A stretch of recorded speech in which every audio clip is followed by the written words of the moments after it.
Hey, this is Mark Mathis with e-commerce site owners, and if you want to get access to the full course, ClickFunnels for e-commerce, I've just put the final touches on it.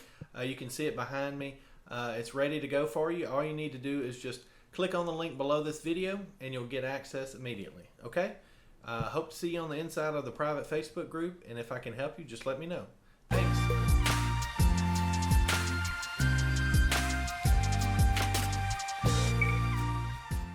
Okay, in this video I'm going to be showing you how to create your Facebook pixel, and you need that so that you can retarget on Facebook, you can collect information about what people are doing on your website, and you can use it for creating more effective Facebook advertising campaigns. So if you just search for Create Facebook Business Manager on Google, it will show you all these different things, and basically you just go to businessfacebook.com, and again, if you don't have an account, just go there and you'll need to create this account. It's separate from your personal profile. And so when you get that created, you'll just log in and you'll go to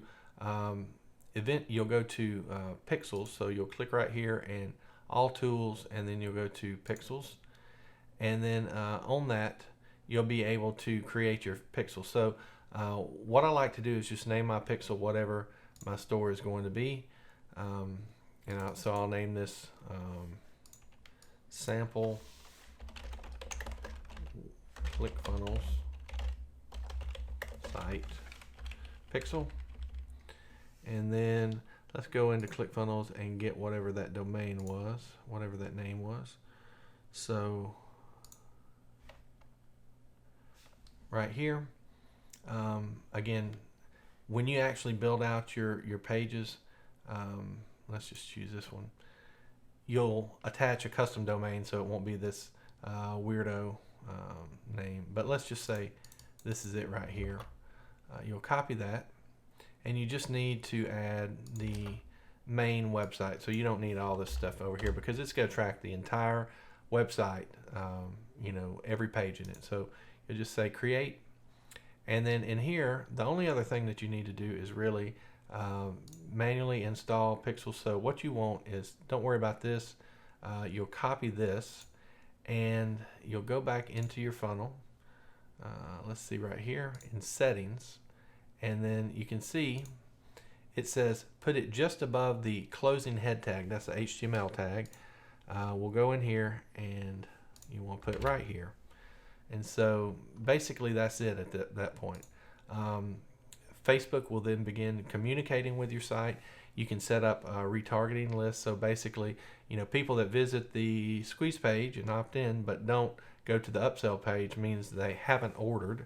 And so you can follow up with those people with different offers based off the information that you're giving back to Facebook about what people have done on your site.